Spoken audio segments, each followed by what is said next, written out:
Hello and welcome to our channel. मैं दो जुड़वा बच्चों की माँ हूँ। अभी दे आर ऑलमोस्ट 1.5 एंड मुझसे बहुत सारे लोगों ने पूछा है मेरी pregnancy journey and pregnancy story.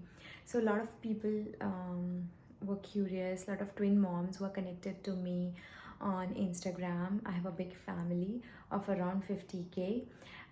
So if you are new to this channel, I would please request you to subscribe here and go and follow us on Instagram for more fun and entertaining reels, and I also give a lot of information on raising twins with experience. हम अपने real life experiences उस पर share करते हैं. And so मेरी pregnancy journey, it wasn't unplanned. It was a very much planned pregnancy. So I was always underweight. That is, my BMI ratio was always low. So when Ami and Ankit decided during COVID that actually it wasn't COVID wasn't the reason. हमारा time ही हो गया था ऐसे शादी. We got married in 2019 March में, and then after a year covid came. So हमारे पास और कोई घूमने का ऑप्शन भी नहीं था. Then I wanted to have kids before 30. तो 30 टर्न होते होते I had to be pregnant. तो इस क्राइटेरिया के हिसाब से I visited a doctor 6 months before my गायनैक. उनसे मैंने सारी चीज़ें समझी कि एक बेबी को प्लान करने के पहले मुझे अपने आप को किस तरह से प्रिपेयर करना पड़ेगा. So she told me 3 things. First was my BMI. I have to maintain healthy BMI. तो मुझे वेट इंक्रीज़ करना था एटलीस्ट 4 to 5 kgs. दूसरा, मुझे मल्टीवाइटामिन्स और प्रीनेटल्स स्टार्ट करने थे 6 months बिफोर. और तीसरा, फॉलिक एसिड एक माइक्रोन्यूट्रिएंट है जो प्रेगनेंसी में बहुत ही ज़्यादा ज़रूरी होता है बच्चों के न्यूरोलॉजिकल डेवलपमेंट के लिए. तो अगर जनरली वो हमें लाइक हमारे फूड से we don't get it so much. So हमें सप्लीमेंट लेना पड़ता है और हम 3-4 महीने पहले से स्टार्ट करते हैं. सो मेरी डॉक्टर ने मुझे वो प्रिस्क्राइब किया. US में ये सारी मेडिसिन्स डॉक्टर के प्रिस्क्रिप्शन पे ही मिलती हैं. तो फिर इसलिए आपको डॉक्टर विज़िट करना मस्ट होता है. बट इंडिया में भी मेरे फ्रेंड्स ने काफ़ी शेयर किया है मुझसे. वो मेरे साथ अपनी प्रेगनेंसी जर्नी शेयर कर रहे थे. तो वहाँ पे भी शायद ये मल्टीवाइटामिन्स वो देते हैं अभी. तो मैंने प्रीनेटल और फॉलिक एसिड अराउंड 4-5 months पहले से लेना शुरू कर दिया था. फिर BMI वेट इंक्रीज़ करने के लिए, आई डोंट नो मेरा मेटाबॉलिज्म रेट का इशू है या क्या है कि मेरा BMI लाइक मेरा वेट गेन बहुत जल्दी नहीं होता है. तो मैंने डाइटिशियन रखी थी फॉर 3 months. एंड मैंने प्रॉपर जिम और योगा दोनों का बैलेंस वर्कआउट प्लान किया था. दिन में 1 hour I use to go to gym, and then I also used to do this yoga. I am a certified yoga instructor, so I'm both certified yoga teacher and I'm also a pre and postnatal yoga teacher. I have a certification for that as well. तो उस knowledge के हिसाब से मैंने वो आसनास करना शुरू किए जो फर्टिलिटी आसनास होते हैं, जो हमारी बॉडी को हमारे रिप्रोडक्टिव सिस्टम को मोर फर्टाइल बनाते हैं. कुछ ऐसे बहुत ही इफ़ेक्टिव आसनास हैं. और मेंटल स्ट्रेस कम करने के लिए मैं हमेशा प्राणायाम और मेडिटेशन करती ही हूँ. अभी बीच में ऑन एंड ऑफ हो जाता है बच्चों की वजह से, बट उस टाइम मैं रेगुलरली ये चीज़ प्रैक्टिस करती थी. सो और डाइट में भी जितना पॉसिबल हो सकता है मैं डाइटिशियन की बात सुनती थी. And then I also took shatavari and ashwagandha. तो अश्वगंधा में मेंटल हेल्थ के लिए अच्छा होता है. तो मेरी जॉब थी, I was working in a banking sector, तो बहुत हेक्टिक जॉब थी. तो वो स्ट्रेस अवॉइड करने के लिए मेरी डाइटिशियन ने मुझे दिया था. और shatavari is very good for all the womens. तो वो भी फर्टिलिटी में हेल्प करता है. ऑल्दो मुझे पता नहीं था कि मुझे कोई फर्टिलिटी इशू है, और ऐसा कुछ था भी नहीं. बट स्टिल इट्स ऑलवेज़ वो हमारे रिप्रोडक्टिव ऑर्गन्स को बहुत स्ट्रॉन्ग बनाता है. तो there was no harm in taking that Ayurvedic medicine. तो ये सब करने के बाद अराउंड 6 to 7 मंथ्स मैंने रिलीजियसली हर चीज़ फॉलो करी। मैंने काफ़ी सारी प्रेगनेंसी बुक्स भी पढ़ी हैं, उस पर मैं एक दूसरा यूट्यूब वीडियो बनाऊंगी, जिससे मुझे सारी प्रेगनेंसी की बुक्स प्रेगनेंसी से पहले पढ़नी थी, क्योंकि मुझे ड्यूरिंग प्रेगनेंसी कोई स्ट्रेस नहीं चाहिए था इन्फॉर्मेशन का। मुझे पहले ही अपने आप को मेंटली प्रिपेयर करना था कि what information I want and what information I don't want to remember during my pregnancy. तो कुछ चीज़ें ऐसे होती हैं जो डॉक्टर्स आपको वार्न करते हैं बट आपके साथ नहीं होती हैं, तो फिर आपको फालतू में स्ट्रेस आता है कि अरे ऐसा ना हो जाए। So too much knowledge is also harmful. तो मैंने पहले 1 साल पहले प्रेगनेंसी की बुक्स पढ़ना शुरू कर दी, ताकि सिर्फ इम्पॉर्टेंट पॉइंट्स ही मैं अपने दिमाग में रख पाऊँ, और बाकी सारी चीज़ें मैं ऑलरेडी भूल चुकी थी, तो मुझे कुछ याद नहीं था।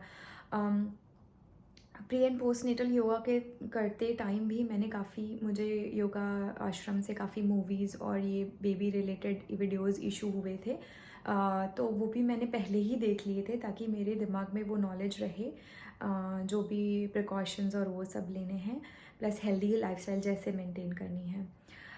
लकीली हमने जिस मंथ के आसपास बेबी प्लान करने का सोचा था, उस टाइम तक मैंने अपनी बॉडी को, अपना BMI रेशियो अच्छा कर लिया था, मैं प्रीनेटल्स ले रही थी, आई वाज ऑल हेल्दी। फिर जब हमारी प्रेगनेंसी अनाउंस मुझे पता चला कि आई एम प्रेग्नेंट, तो we both were very happy, because वो सब ऑन टाइम ही हो रहा था। एंड 6 वीक्स में, अराउंड 6.5 वीक्स में हम अपने फर्स्ट अल्ट्रासाउंड स्कैन के लिए गए थे। तो वहाँ पे हमें बहुत बड़ा सरप्राइज़ मिला। वहाँ पे एक्चुअली डॉक्टर ने मुझे बहुत ही डरा दिया था। She took around 30 to 40 minutes just to say anything. So she was wearing her mask and she forehead covering as well. So I hardly could see her expressions. तो मुझे कुछ समझ नहीं आ रहा था कि वो क्या कर रहे हैं, बस उन्होंने स्पेक्स भी लगा रखा था, so she was all covered. बस वो बार बार चेक कर रहे थे, देख रहे थे, और फिर अराउंड हाफ एन आवर के बाद मैं बहुत नर्वस हो गई थी, तो मैंने उनको पूछ ही लिया कि सब सही है, is everything all right with baby. तो उन्होंने बोला शायद से, मैं कंफर्म नहीं हूँ बट शायद से तुम्हें ट्विन्स है। And that was life changing statement. मतलब मेरे दिमाग में कुछ समझ ही नहीं आ रहा था, मेरे हाथ पैर शिवर करने लगे, और अचानक से मैंने अपना पूरा होश जैसे खो सा दिया। मुझे समझ नहीं आ रहा था कि क्या मैंने सुना है, मेरे ट्विन्स होने वाले हैं। फॉर रियल मेरी बॉडी बहुत पिटीट है, और मैं हमेशा से स्किनी रही हूँ, फ्लेक्सिबल बहुत रही है मेरी बॉडी, क्योंकि मैंने बहुत टाइम से योगा प्रैक्टिस शुरू किया हुआ था, 10-12 ईयर्स से मैं रेगुलर योगा प्रैक्टिस करती हूँ।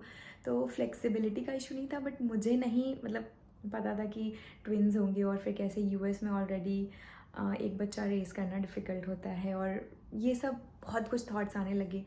फिर मेरे मुंह से दूसरा the next thing I said कि are both the babies okay, because she was taking lot of time.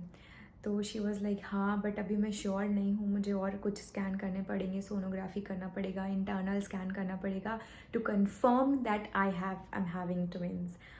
फिर उन्होंने वो टेस्ट भी किए, फिर उन्होंने डॉक्टर को अल्ट्रासाउंड जो भी था, पिक्चर्स जो मैं जस्ट कैप्चर किए थे वो दिखाए, and finally they were like कि हाँ मुझे ट्विन्स हैं। और उनको ना एमनियोटिक सैक का डिफरेंस भी नहीं दिख रहा था, क्योंकि बहुत अर्ली स्टेज था, 6-7 वीक्स में हार्डली कुछ फॉर्म हुआ था, और उनके स्कैन में नहीं दिख रहा था। तो उनको ऐसा लग रहा था कि एक ही प्लेसेंटा है, आइडेंटिकल ट्विन्स हैं, और वो एक ही सैक में हैं, जो कि बहुत ही ज़्यादा क्रिटिकल प्रेगनेंसी होती है ट्विन्स वाली। तो ट्विन्स 2 टाइप के होते हैं, फ्रेटर्नल और आइडेंटिकल। फ्रेटर्नल ट्विन्स अलग अलग सैक और अलग अलग प्लेसेंटा में होते हैं मोस्टली, बट आइडेंटिकल ट्विन्स का प्लेसेंटा एक होता है, वो शेयर करते हैं प्लेसेंटा, बट सैक्स डिफरेंट भी होते हैं और एक भी होता है। तो डिफरेंट सैक्स वाला is little better than one sac, तो वो भी बहुत बड़ा टेंशन था। फिर डॉक्टर ने मल्टीफीटल स्पेशलिस्ट को असाइन किया, फिर हम उनके पास गए, उनके पास थोड़ा डिटेल स्कैन हुआ, फिर पता चला कि नहीं सैक्स तो 2 हैं बट प्लेसेंटा एक ही है, सो आइडेंटिकल ट्विन्स हैं।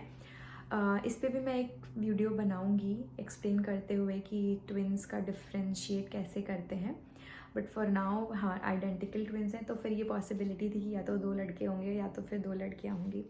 यूएस में जेंडर टेस्ट होता है अराउंड 3 मंथ्स के आसपास, तो वो तब रिवील कर देते हैं जेंडर भी। तो सॉरी जेनेटिक टेस्ट होता है, जेनेटिक डिसीज़ेस वो करने के लिए, तो तभी वो बता देते हैं कि बेबीज़ का अगर आपको जानना है तो फीटल का जेंडर वो बता देते हैं। तो फिर उसके बाद में अंकित बाहर कार में वेट कर रहे थे क्योंकि उनको आना अलाउड नहीं था। मैं आई और मैंने उनको बोला कि मेरे पास, वो एक्चुअली फ़ोन पे किसी से बात कर रहे थे, तो I waited for some time because I just didn't want to tell him like that. So he said all good, I said yes all good, and I waited for him to cut the call. Then उनको मैंने बताया कि एक बहुत बड़ा surprise है। फिर वो बोल रहे थे कि मतलब वो थोड़ा सा शॉक थे कि मैंने बोला कि हमारे ट्विन्स हो रहे हैं। फिर वो उनका तो भाई एक्सप्रेशन ही था, he didn't believe, he said चल मजाक कर रहे हो। तो आई वाज लाइक नहीं नहीं सच में हमें ट्विन्स हो रहे हैं। फिर तो सम लाइक थोड़ी देर के लिए वो ब्लैंक थे, उसके बाद उन्होंने रिया किया कि अरे बाप रे, मतलब ये तो बहुत ही एक्साइटिंग न्यूज़ है, साथ में बहुत डर भी लग रहा है, we are like together we were nervous. फिर हम घर आए, हमने फैमिली को ये न्यूज़ बताई। आधे लोग बहुत खुश थे, आधे लोग बहुत कंसर्न थे कि कैसे होगा। फैमिली में मेरे इन लॉज के साइड में कहीं कोई ट्विन्स की कोई हिस्ट्री नहीं है। मेरे फैमिली में मेरी दादी और मेरे कज़न सिस्टर को थे,